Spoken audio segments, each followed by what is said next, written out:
خبر ناخوش به ما رسید که در یکی از مسجدها قاری را نگذاشتن که ختم قرآن کند. قاری را قوم مسجد نگذاشتن که ختم قرآن کند. بعضی جواناشو به مسجد ما میآیند، بعضی هاشو شاید به دیگر مسجدها بروند، بعضی ها در خانه ختم قرآن تشکیل کردن، اما در مسجد سوره الم تر کیف تا ناس میخونن. من با مردم نواباد مراجعت میکنم، محله نواباد که میدونم که خیلی قسم زیاد در مسجد ما روز جمعه نماز میخونن. سلام علیکم و رحمت الله و برکاته. ما با همین گروه های آوانتور آمدیم. شما در همتون در پیشنهاد میکنیم این گروه را. شخصان میخواهند که به حج فرضی یا اینکه عمره بروند، پس برای شما شرکت آوانتور را توصیه میدهیم.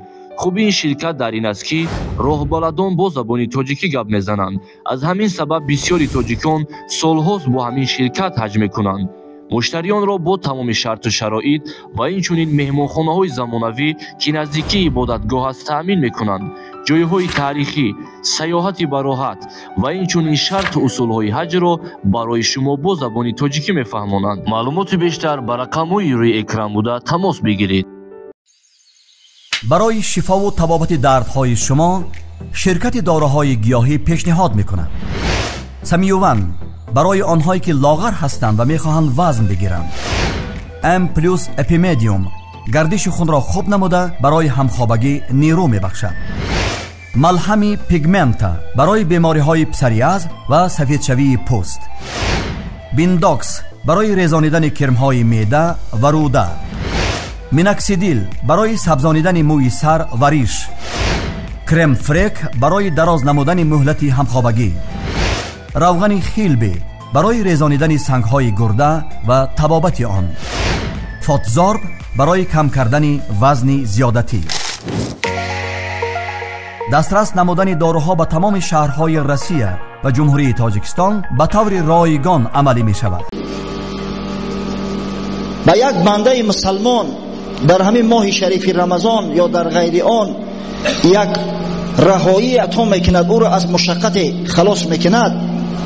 خواه او مشقت روحانی باشد، خواه مشقت مالی باشد، خدای تعالی فردا روز قیامت یک دشواری و یک مشکلی روز قیامت برای همین بنده در بدل آسان میگردونه. و من یسر علی معسرین یسر الله علیه فی الدنیا و الاخره. هر کسی که یک مسلمان را کمک میکند زندگیش آسانتر شود از نظر مالیه، یعنی که به یک برادر مسلمان چیزی هدیه میکند، چیزی عطا میکند، در عوض خدای تعالی این بنده را در دنیا و در آخرت موثر میگرداند، ثروتمند میگرداند. هم ثروت دنیاش زایید میگرداند، هم در آخرت انشاءالله براش عطاهای میکند که هیچ چشمی ندیده است، هیچ گوشی نشنیده است و در گوشه خاطر کسی حتی خطور نکرده است. و من ستر مسلما ستره الله تعالی فی الدنیا و الاخره. هر کسی که عیب و گناه یک مسلمان را میپوشاند، خدای تعالی در دنیا و آخرت او را ستر میکنه، گناهاش میپوشاند، همون کمبودی و نقصانهاش در پیش مردم آشکار نمیسازد. پس این ماه که ماه مواسات است، باید همه عملها به مراتب بیشتر و زایدتر انجام داده شود. در دوام حدیث حضرت صلی الله علیه و سلم فرمود: من سلک طریقا یلتمس فیه علما سهل الله له به طریقا الی الجنه. هر کس برای علم حاصل کردن یک راهی را پیش میگیرد و خواه سفر میکند، خواه چندین مسافه را طی میکند، در عوض خداوند متعال راه جنت براش آسان و میسر میگردوند. مثلا در روز جمعه بر وقت آمدن و نشستن به امر معروف گوش دادن و یک علم حاصل کردن، اصلا این طلب علم است. هر کسی همین عمل میکند، در مد اول همون برادرایی که در خانقاه جا میگیرن، از همون ششتنشون معلوم است که این برادرها از همه پیشتر آمدگیان. این کسایی که بر وقتتر میآیند به خاطر کسب علم، خدای تعالی برای اینا راه جنت آسان میگردونه، راه جنت میسر میگردونه. شبها الحمدلله در مسجد ما ختم قرآن میشود.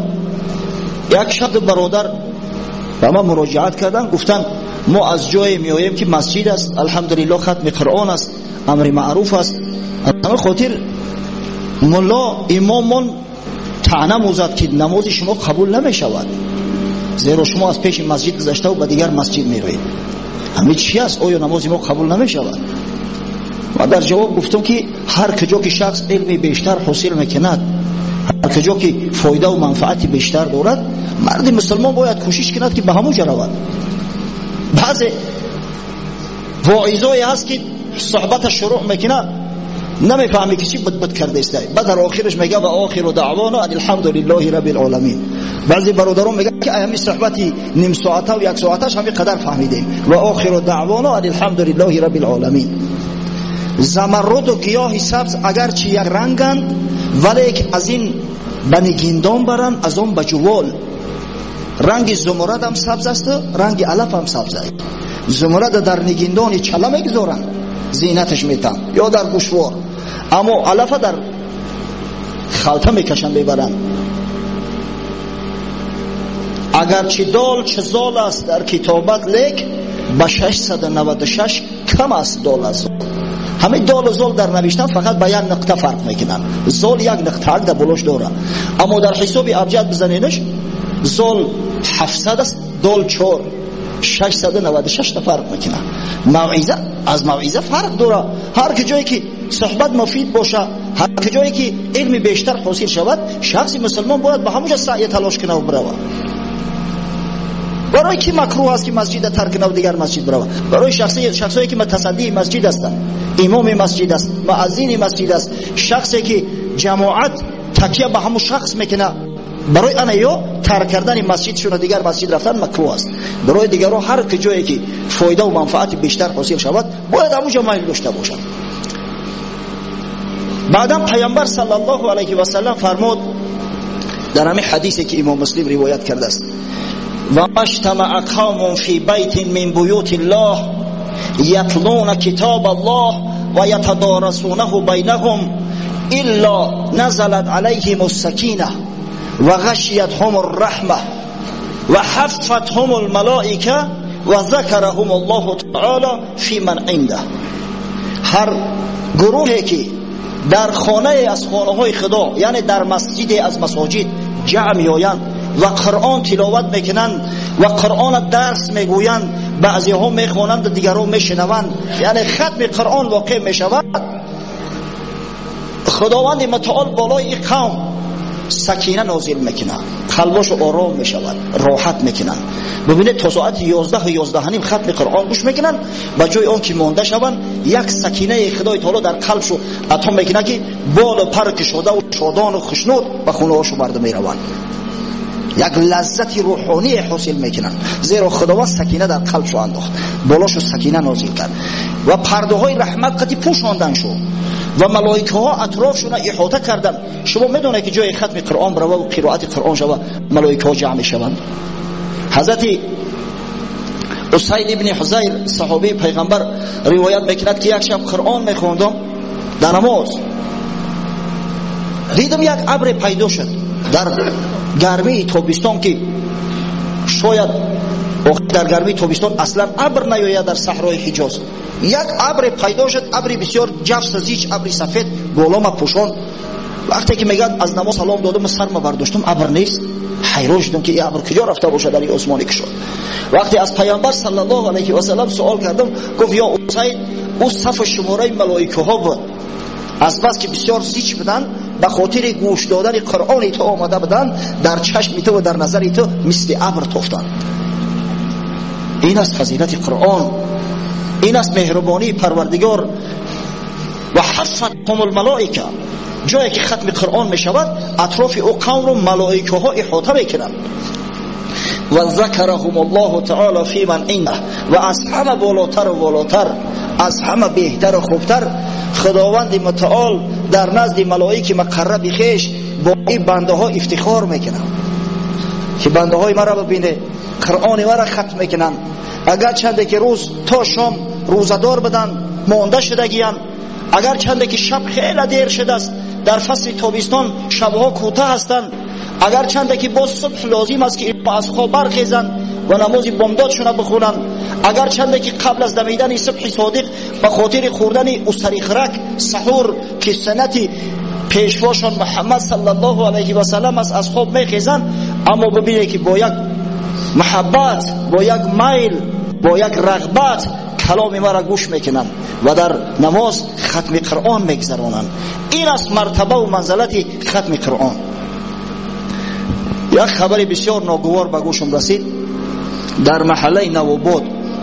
محله نواباد برای کسایی که نمیدونن، از همین بعد قربالا که شروع میشود، همین پشت هیکل سینا او طرف تا جایی که مسجدی نبا میخواهم بنیانگذاری کنن، مسجدی که از قطر باید بیاین و سازنش، تا همونجا را ادامه میکنه. همه همون محله با نام نواباد یاد میشود. الحمدلله بسیار مردمی محیب هستند، چندین مسجدها دارند. خبر ناخوش به ما رسید که در یکی از مسجدها قاری را نگذاشتن که ختم قرآن کنند.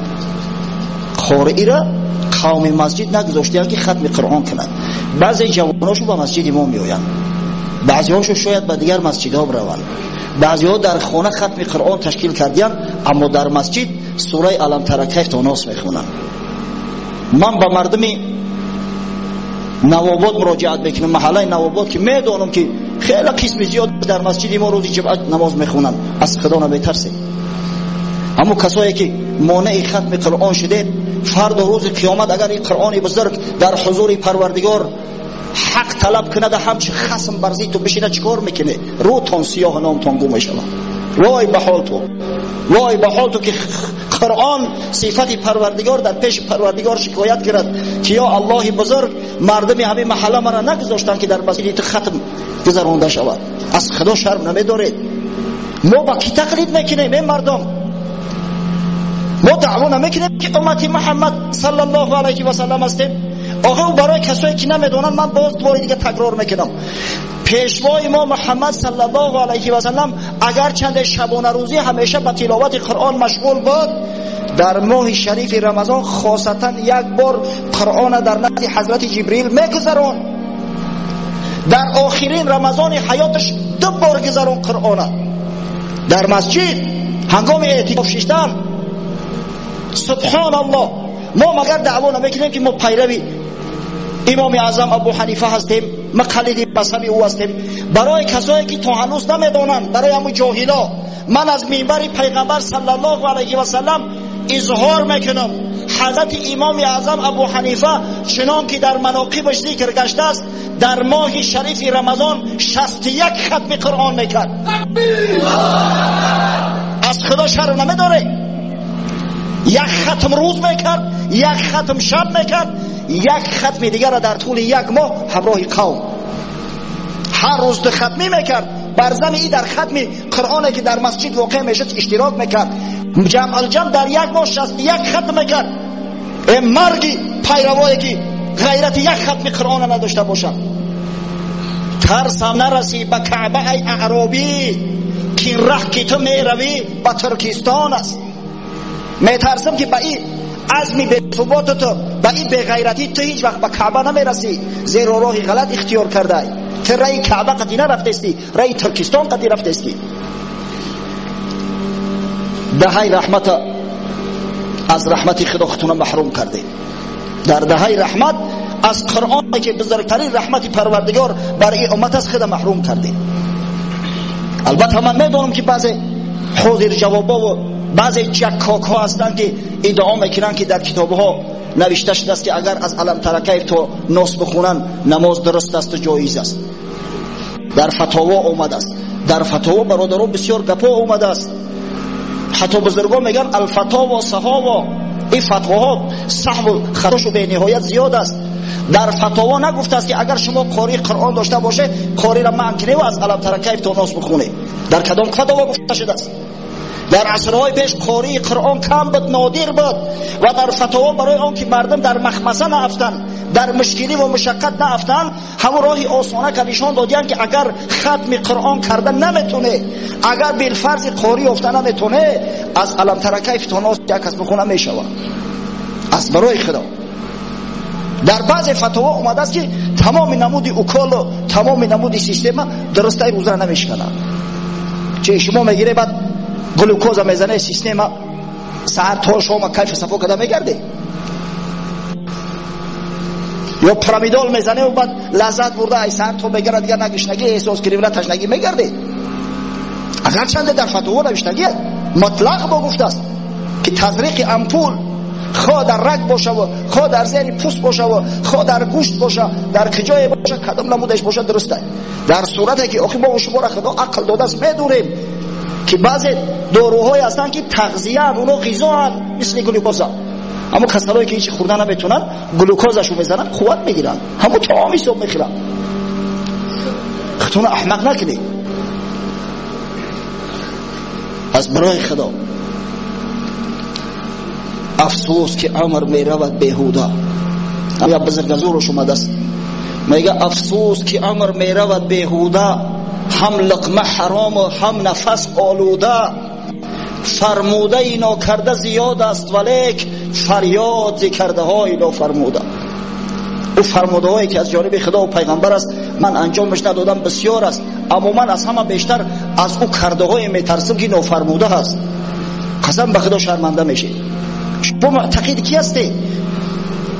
او خلفای راشده که ما با او افتخار میکنیم، حضرت عمر رضی الله عنه در تمام مسجدها امر کرد که ختم قرآن بگذرونن. حدش یک کس الان ترکیف بخونه خوش میکن. از برای خدا برای مصفدا یک ختم قرآن، برای میان امرات 2 ختم قرآن، برای جوانا 3 ختم قرآن در طول ماه شریف رمضان حضرت امر کرده بود. شدت رسیده است. ولی اگر بگن یک پومش در فلان جا به پول ارتو تقسیم میکنن 6 ساعت میره در همین گرمی میستی بلود نمیزنه. قرآنی که از دنیا و نوش نعمت دنیا بالای، قرآنی که فردا شافع و مشفع تو بشوه، قرآنی که بزرگترین نعمت پروردگار روی زمین است، صفت خداست، در 1 ساعت 1 نیم استادن برای شنیدن ختم قرآن جانت میبروید. از پیغمبر صلی الله علیه و سلم روایت میکند مادرم بی بی عایشه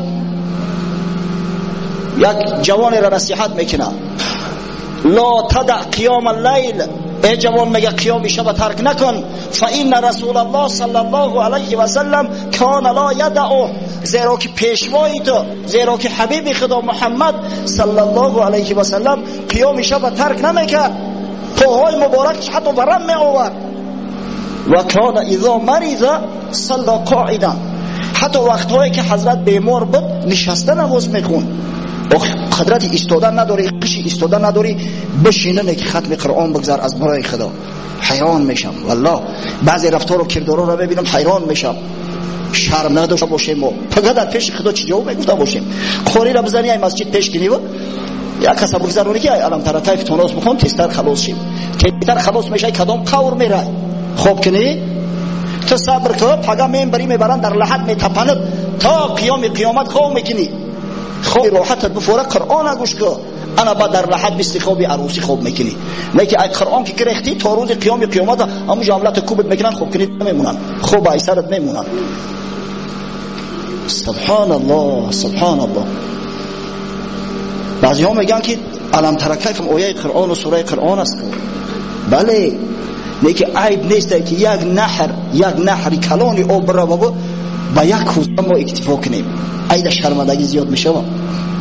اگر $1,000,000 در زمین پرتفتگی ببینی خلطه نداشته باشی در درون لیفه ایزارت پرش میکنی و خولت بکشی میبریش و پولای اوی قرآن قرآن هر یک سورش یک باغ جداگونه، یک نعمت جداگونه.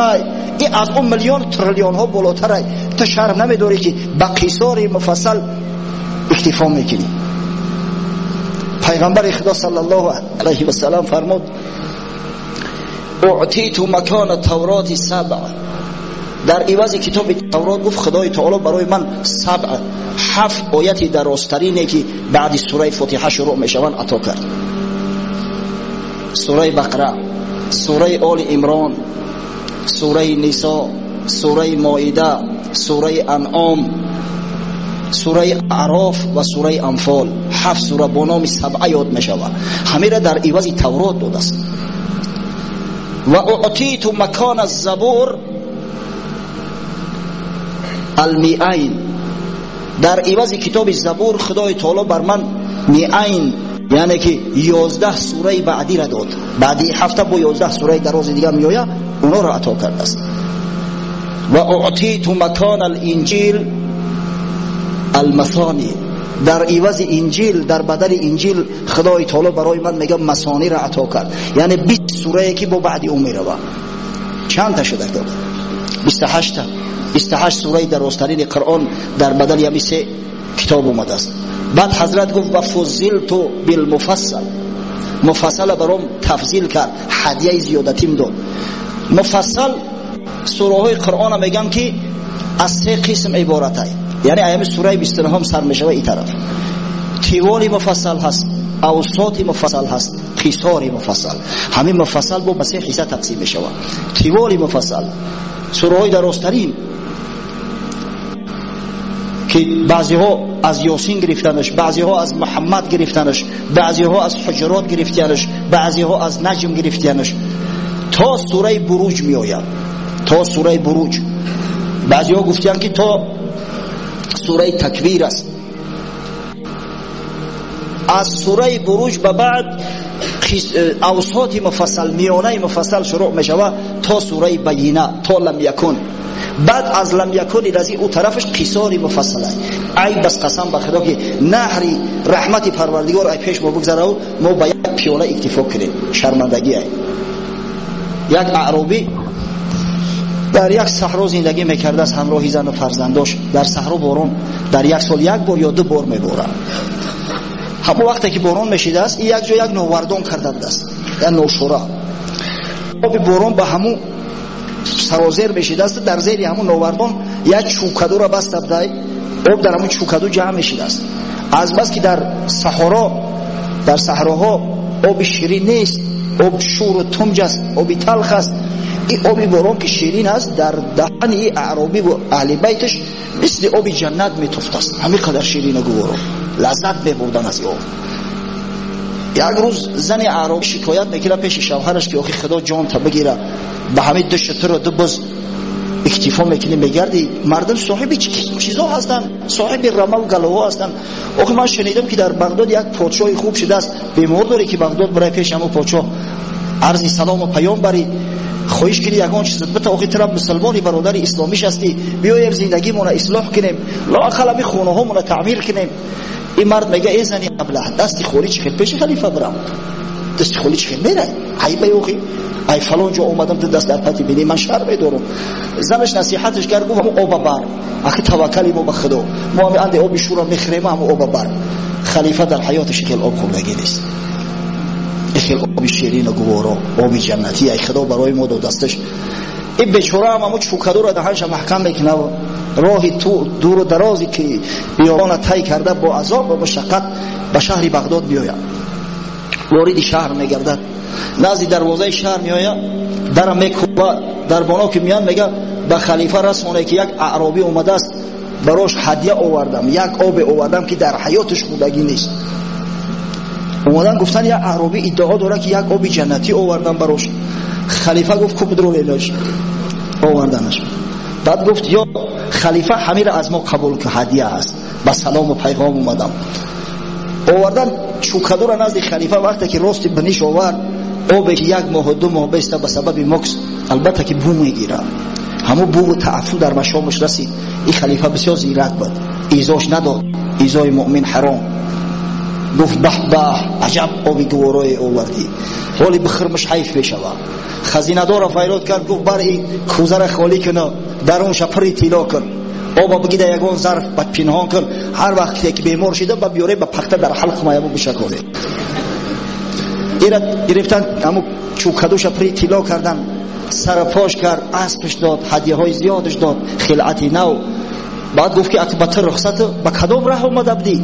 گفت از راه همین بیابان. گفت دیگه با این راه پس نرو که اعرابی های غارتگر در اونجا زیاد هستند. ایوس خاکی نداشتی هیچ نگفتن. ایوس اگر این مال و ثروت ببینن میترسن که غارتت میکنن، حتی خوفی به جانت میروه. بعد گفت برای این برای دریا فرستیدش. گرفتن آوردنش لب دریای دجله. اعرابی که در حیاتش جبور دیدگی نیست، جبور حتی ندیده است، دید یک آبی که پهنش چند صد متر موج زده رفته است، شیر بر این سفید، یک مشکل خورد. سبحان الله در حیاتش تری آب نخورده است. داخل شخصی که آب باران 1 ماه 2 ماه معنی شده در نظرش مثل آب جنت میتابه. تصور کنه که آب شیرین دریا را بزنه چی حس میکنه. بعد گرفتم و کوزه را در سرش رپید که وا خاک بر سرم، خوب احمق شدم. این مرد خیلی آب داشتیانه. من از این قدر راه دور در یک چوکدو آبی برونش آوردم به یورا. خوب شرمندگی. انا میترسم هم کسایی که از ختم قرآن میگریزن از رحمت خدا خشم محروم میکنن، فردا روز قیامت بسی اما اعرابی شرمنده و خجل میشوند، دیگه فایده شون نمیکنه. سبحان الله. آخی در حیات یک بار سوره بقره را در نماز در همین ماه شریف رمضان که گوش نکنی ایسری دیل دیگه گوش میکنی. تو بقره را ندونی که در نماز بخونیش. آخی قاری بیچاره به یگان مزد مینداری اومده است مسجد آبادان میکنه و منور میکنه، مرگ مسلمانی که از ختم قرآن میگریزه. قسم به خدا من دلم به همیا میسوزه. از خاطر همون دلسوزی دائم تاکید شو میکنم. حضرت رسول الله صلی الله علیه و سلم فرمود اقرأوا القرآن فانه یأتی یوم القیامت شفیعا لاصحابه. ای مسلمانان گفت قرآن را بخونه، زیرا این قرآن فردا روز قیامت برای صاحبانش، برای کسایی که محبت به ختم قرآن دارن شفیع میگردد، طلب شفاعت میکند از خدا. بعدا حضرت دوام داد اقرأوا الزهراوین البقره و سوره آل عمران فانهما تأتیان یوم القیامه كأنهما غمامتان او كأنهما فرقان من طیر صواف تحاجان عن اصحابهما. حضرت گفت زهراوین یعنی دو سوره درازترین قرآن، سوره بقره و سوره آل عمران قرائت کنید. زهراوین همین دو سوره را میگن. همچنین زهراوین آفتاب و مهتاب میگن به سبب نور زیاد داشتن شد. ببینه این دو سوره پیامبر صلی الله علیه و سلم به آفتاب و مهتاب قیاس کرده است. اقرأ الزهراوین، زیرا که این دو سوره فردا روز قیامت از برای صاحباشو مثل ابر بری میشوند میآیند، هر کدامش یک ابر جداگونه.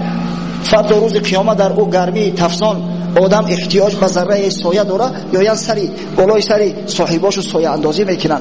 کسایی که با میل رغبت گوش میکنن تلاوت بقره و تلاوت آل عمران بالای سرشون سایه میافکنن.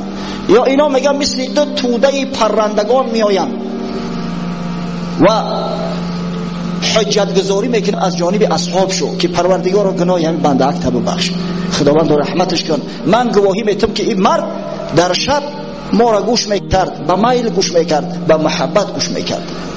سوره بقره میگه من گواهی میتم که در 3 شب رمضان این مرد در نماز تراویح تلاوت من را گوش میکرد. آل عمرانش میگه در 2 شب تلاوت من را گوش میکرد. بعد حضرت باز تاکید کرد اقرأوا سوره البقره فان اخذها برکه و ترکها حسره.